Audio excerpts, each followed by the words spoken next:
Hi loves, welcome back to my channel. So in today's video I am going to be reviewing the new Danessa Myricks Yummy Skin Setting Spray. So this video is going to be a little bit different, you guys. I was rushing so bad because I was getting ready for work.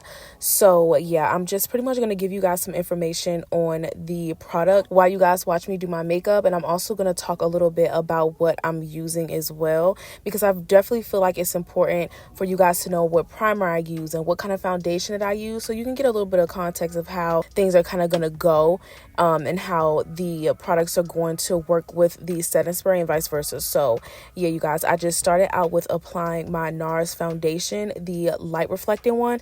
That one is more on the glowy side. It's more of like a skincare kind of foundation, so I wanted to use something that was more on the glowy side versus using something matte, because this setting spray claims to give you a super matte finish while also claiming that it is supposed to make your makeup last long and everything like that. So I figured, why not really put this setting spray to the test and use a foundation that's more on the glowy side instead of one that's already matte.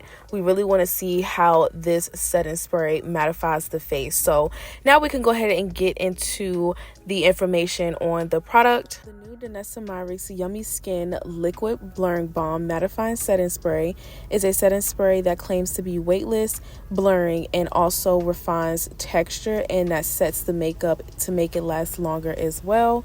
There is a couple of highlighted ingredients in this product. One of them is niacinamide, which is soothing, smoothing, and texture reducing. And it also does contain hyaluronic acid, which is supposed to hydrate and visibly plump fine lines and wrinkles, which I thought was very interesting, you guys. I didn't even know that before using this setting spray, but I do have very prominent smile lines. You can find this product, you guys, at DanessaMyricks.com, or you can find this product as well in Sephora stores on their website or the app, and it does retail for $36. They do have a mini version which retails for $23, and I do have the mini one today. Guys, now that you got all the information about the product, I just want to talk more about what I'm using on my skin. So as you guys seen, I did go in with a hydrating primer. That's just because I have really dry skin, so I just wanted to make sure that I didn't look cakey or too dry, because I heard that this spray is pretty intense, you guys. So I just wanted to make sure that I was not going to be looking crusty. Okay, like I said, I have really dry skin. So, but I will say, you guys, I actually prefer to use a mattifying primer with this setting spray, because even though I do have dry skin, my face does get oily in my T-zone area. So yeah, you guys, I actually have on the same exact products that I used in this video, and I obviously used the setting spray today, and I definitely like how it held up today more than it did this day.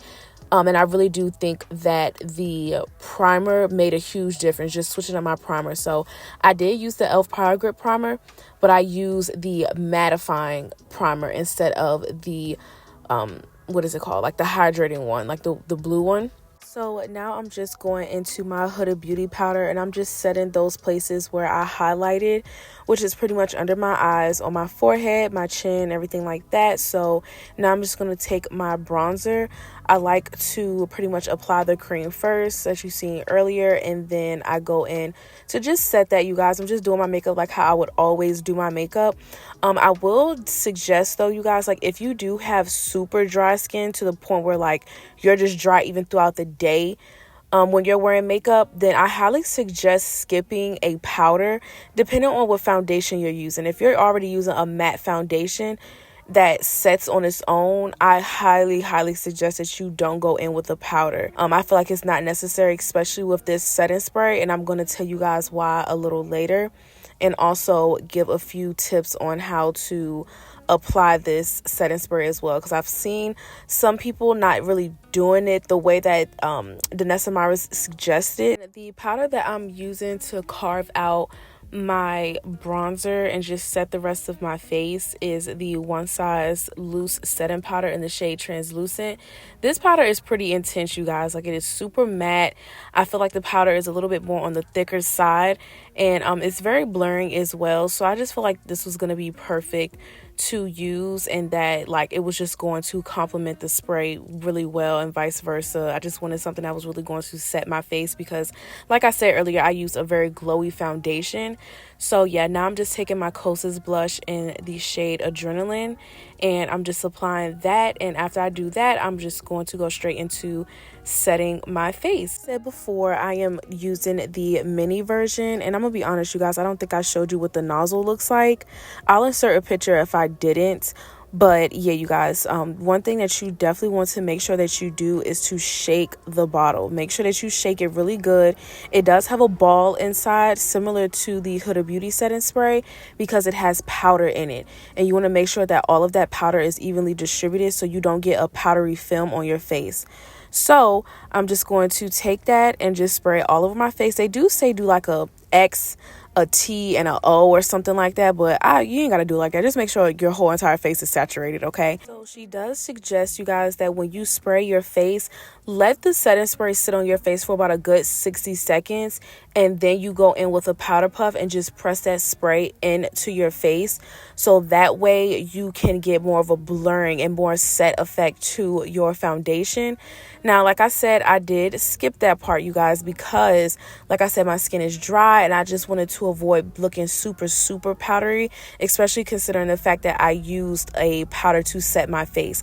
But as time went on, you guys, I definitely realized that I should have done that, because my oils definitely did come through a little bit more than what I wanted it to. So yeah, now I am pretty much finished with my makeup, so now we can go ahead and go into the wear test.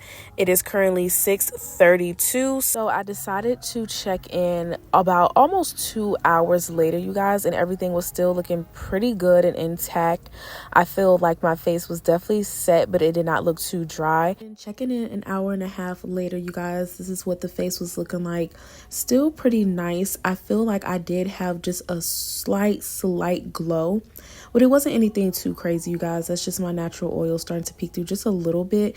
But I will say, you guys, for some odd reason on camera, it always made my face look a little bit more glowy than what it actually was. I don't know what that was about, but this was pretty much how my face looked at the end of the day. I could definitely say that I highly recommend this spray, you guys. Even though it is mattifying, it is not drying on the skin whatsoever, and I really do like that a lot. My main thing when it comes to these sort of setting sprays is just making sure that my makeup lasts and that it stays intact and doesn't separate.